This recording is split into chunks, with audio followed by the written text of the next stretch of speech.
Human beings are multidimensional. We don't get that. We think we're just one-dimensional. Maybe two we'll get in. We don't see that there's 18, 20, 50, hundreds of dimensions that are all part of this transitional process called humanity. And that when you get this inside of you, that death is no longer anything to be terrified of. It's just you understand, you know, it isn't a belief, it isn't a faith, it isn't a religious thing. It's an understanding that you can't kill thought. And form never dies. It is always just in transition.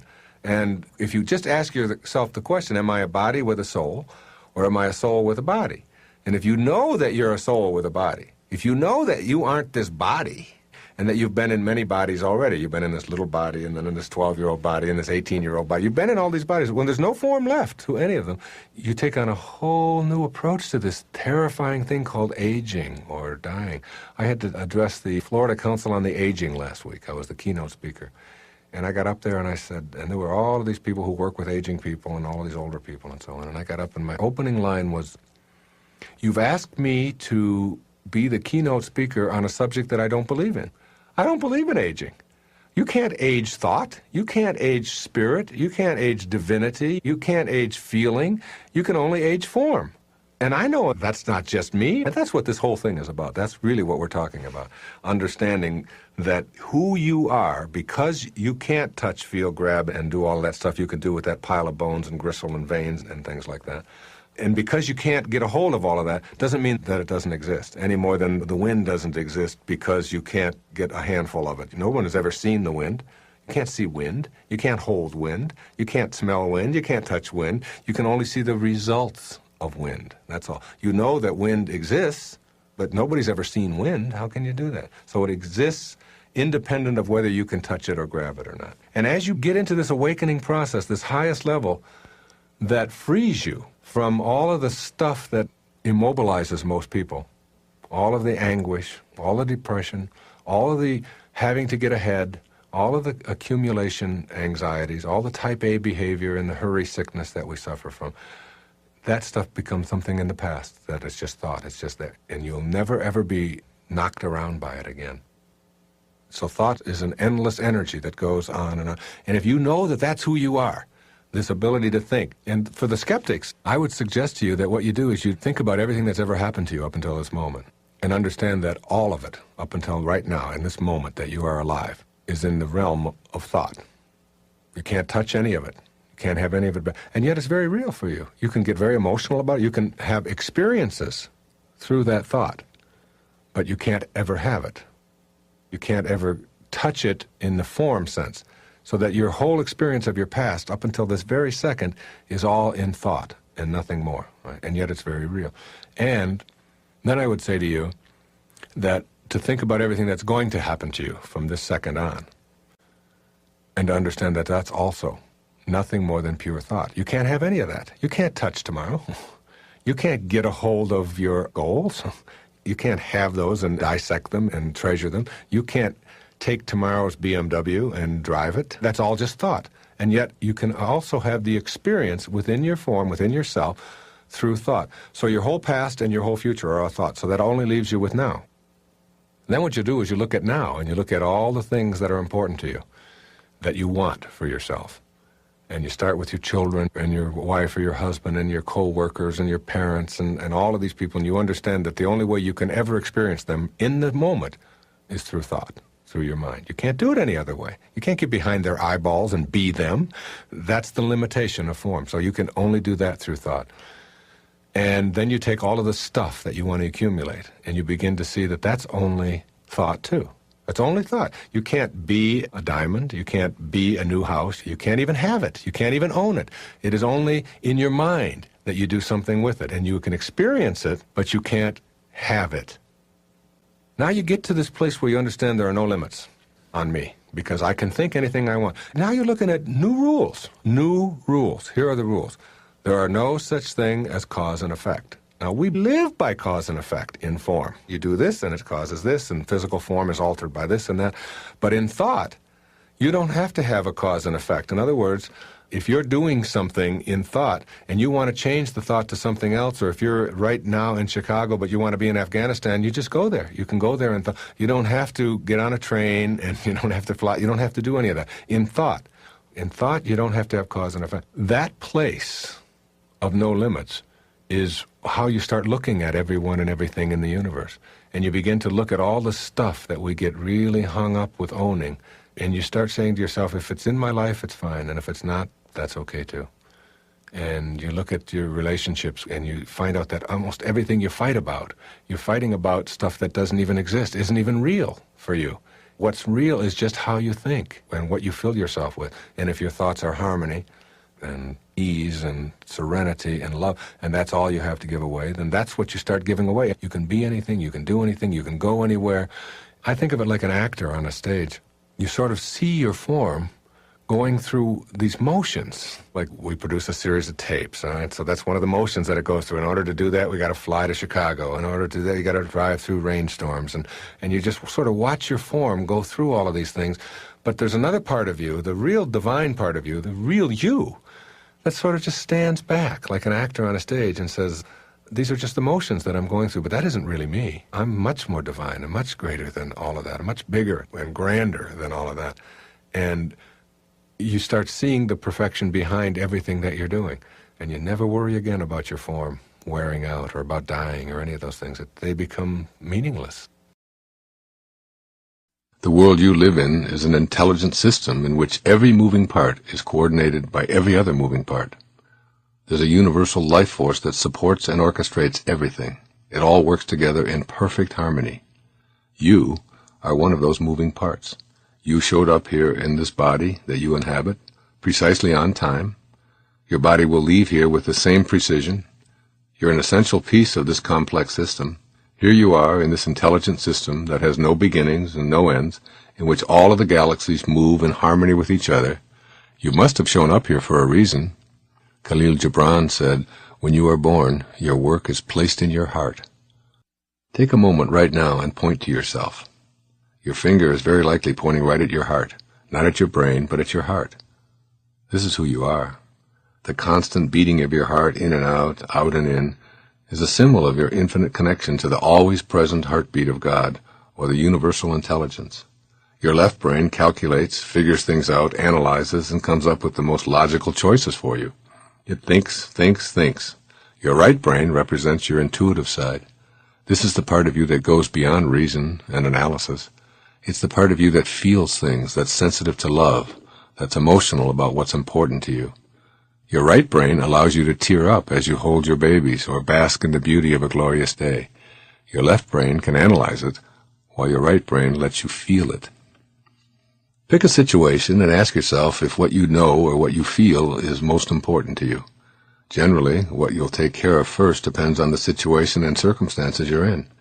Your intellect can be figuring out exactly how you're supposed to act in a relationship when things are collapsing or when they're rapturous.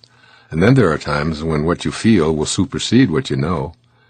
If you are feeling fearful, scared, lonely, or on the other hand thrilled, loving, and ecstatic, these will be the dominant forces you'll act upon. These are the times when your right brain is right. Your right brain will always lead you passionately to your purpose. Listening to your right brain. There's an intuitive, invisible presence that's always with you. I picture this presence as a nagging little creature who sits on your right shoulder and reminds you when you've lost your sense of purpose. Listen to your invisible companion. Express the music that you hear and ignore what everyone else around you thinks you should be doing. As Thoreau put it, if a man does not keep pace with his companions, perhaps it is because he hears a different drummer. Let him step to the music he hears, however measured or far away. Be willing to accept that others may even see you as having betrayed them, but you haven't betrayed your music, your purpose. Listen to your music, and do what you know you have to do to feel whole, to feel complete, and to feel as if you're fulfilling your destiny.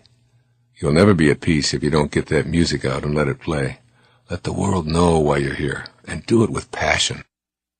Being passionate means taking risks. You may indeed find yourself living a comfortable life when you don't follow your instincts. You're aware of that nagging companion saying to you, this may look right, but does it feel right? Are you doing what you came here to do? For many people, the answer is, how do I know what my heroic mission is? You'll find your passion in what inspires you the most. And what does the word inspire mean? It derives from the words in spirit. When you're inspired, you never have to ask about your purpose. You're living it. For one of my children, it's about riding horses and being at the stables. She's in heaven when on horseback, or even cleaning out a stall filled with horse manure. Another daughter is only inspired when she's singing, writing music, or performing. She's felt that way since she was 2. For another, it's her artwork and design that makes her feel purposeful. For yet another, it's designing websites and creating computer programs for others. For me, it's writing and speaking and creating products to help people become self-reliant. This has always been my passion, even as a young boy. When I go before an audience and I sit down to meditate, I repeat the mantra, how may I serve, how may I serve, how may I serve. How can I get my ego out of this presentation, out of this program, out of what it is that I am doing, and my needs to have rewards and to have applause and to have people tell me how wonderful I am. How can I get all of that out? If you're a dentist, you can give a flower to every patient. You can call them in the evening and ask how they're doing, as my dentist always does. You can make your waiting room a place where people look forward to coming by putting in programs like this for people to listen to while they're being drilled on. It doesn't make any difference. If you're a cab driver, you can make your cab a place of service. You can do a little bit extra. And the irony is when you turn your life over to being a statesman and ultimately to being a spiritual being, this attitude allows this free-flowing, unconditional, loving energy that is the divine universe, that is God, to enter into your life. And it just keeps going. You're just keeping the channels open, folks. That's all you're doing. You're just keeping it open. And you're aware of every little cue that comes along that blocks that channel. The minute that it's there, it's an angry thought, it's a judgmental thought, it's a stressful thought. The minute that it shows up, you replace it with an attitude of service, gratitude, generosity, and it leaves. The part of you that knows, the part of you that is infinite, as the poet suggests, the part of you that is every place, is also in all that you would like to see show up in your life. And if you keep a generous, grateful, serving attitude, you'll never block it. Thank you. And that's who you are. That which never changes. And if you ask any of the spiritual masters who've ever walked among us, any teacher that will come your way, they will teach you that reality is the part of you that is eternal. And when you live there, you abide in an absence of fear. And you begin to know that life itself is a sublime experience. And there are no accidents in it at all. That this is an intelligent system that we are all a part of. And that intelligence, whatever you want to call it, flows through each and every one of us. And the same intelligence that moves a star across the sky moves a thought across your mind. The same intelligence allows the seedlings to sprout. And we'll take a little seedling and have treeness in it, just as a little drop of human protoplasm has you-ness in it. And it has a future pull.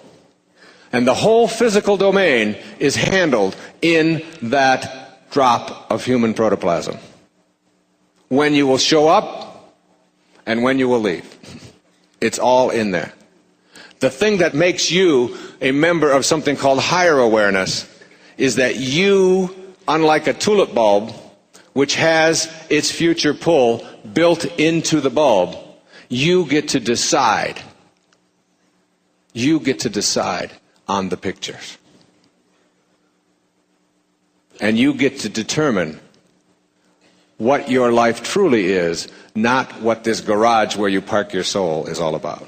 And to understand this, go to the poets. We were doing a tour, a backpack thing with my wife and two other couples this summer on Haleakala in Maui, this dormant volcano. And you go down in there and you hike for 3 days. It's a wonderful experience. It's like the closest you can get to being on another planet, I think. It's very silent, and the terrain looks like God has just sort of reached down and placed each object in there. It's a very peaceful, beautiful place. And it's all volcanic dust. And when we got one day in, and we all sat down to do a group meditation, I picked up a handful of this volcanic dust, and I said, would you like to... I used to teach this poetry, and I've written a lot of it myself. And I said, would you like to hear what Emily Dickinson had to say about this in a poem that she wrote in 1914 called A Single Hound? And we all sat around and we meditated, and I held this dust in my hand, and I said, listen to Emily Dickinson, and listen to this, and think about you as the noticer and as that which is being noticed, what you've been watching as you send your body back to nowhere. And what part of you is real and what part isn't. She said, this quiet dust was gentlemen and ladies and lads and girls, was laughter and ability and sighing and frocks and curls. This passive place, a summer's nimble mansion where bird and bees fulfilled their oriental circuit, then ceased like these. Think of this room filled with all of these people here tonight. And think 1,000 years into the future. And listen to her words again. This quiet dust was gentlemen and ladies and lads and girls, was laughter and ability and sighing and frocks and curls. You see, if your primary identification is with this thing called your body, then you are destined to a life of fear. If you know that who you are in a state of heightened awareness is not this raw material, it's as if this organizing intelligence we'll call God has taken all of this raw material and organized it into various levels of awareness. Here are some rocks, here are some plants, here are some animals, here are human beings, all made up of the same stuff. It's not the raw material that separates us from all other life. It's something called awareness. And this heightened awareness that we have a capacity, most of us live our lives at the awareness level of survival. The awareness level of daily awareness in this room, where the animals live. Just sort of taking care of their offspring and providing for themselves and planning a little bit for the future and putting a little bit away. And the idea of a higher level of awareness doesn't even enter our consciousness. We're satisfied to survive, except for the fringe dwellers who say, there is a deeper, richer experience of life. I know it. And just because you who are in my life are not on my path, not only are they not on your path, they're not even on an entrance ramp to your path. And they probably won't be. And that's divine too. That's perfect. That's here to teach you to be kind, not to be right.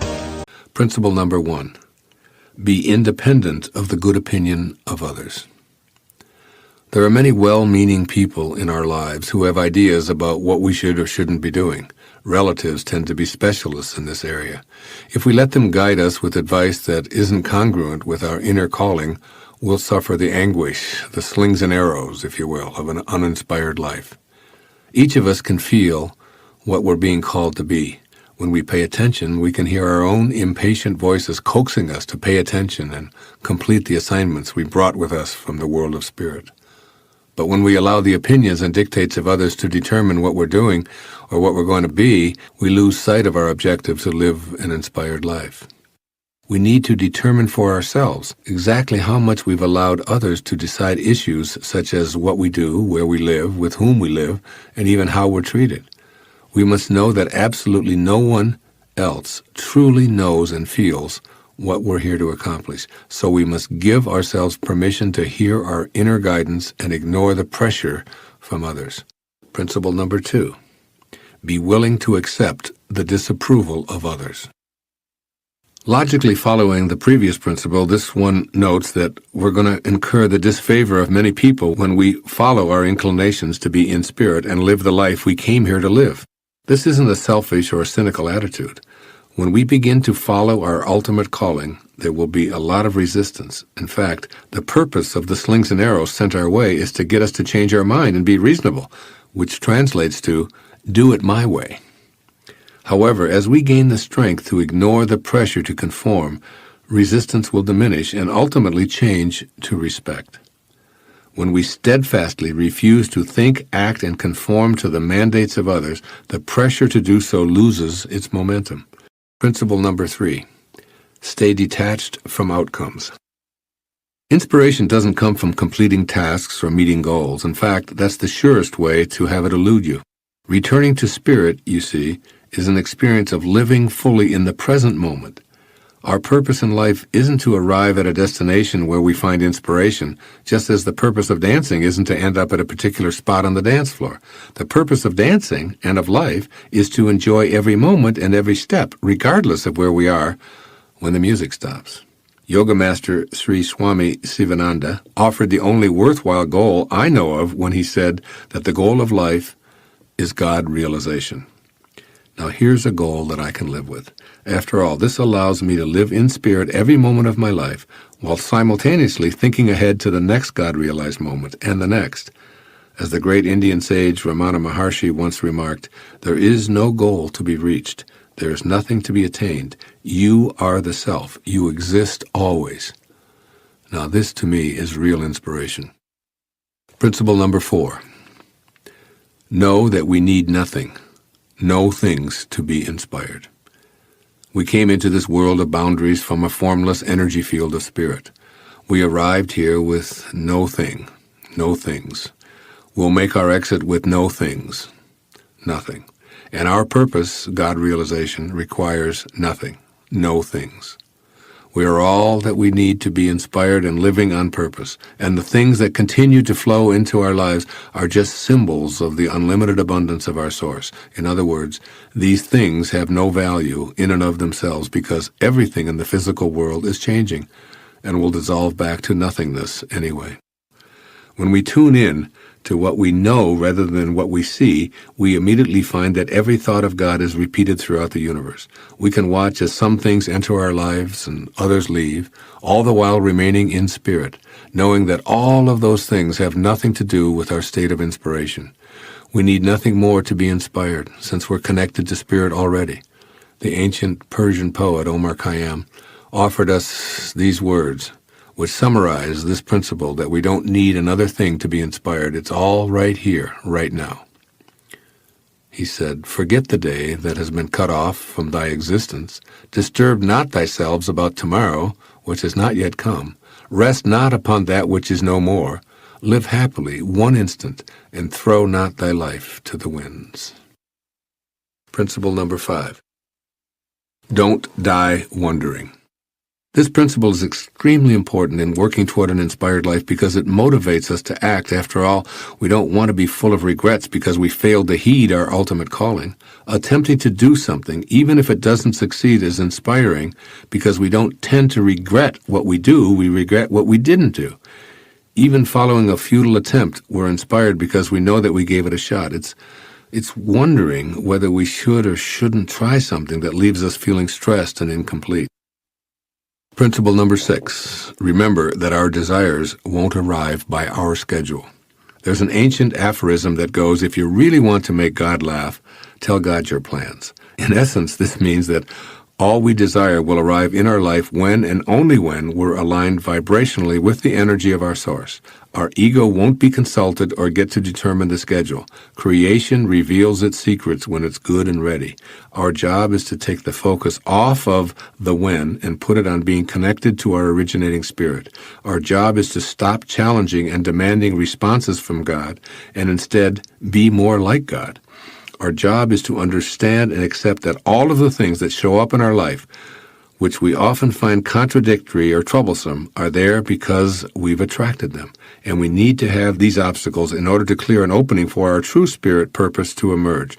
We can let go, surrender, and remind ourselves that all is in divine order. We're much more successful when we allow inspiration to flow in on God's terms than when we're impatient and demanding. As always, our job in God realization is to become more like God.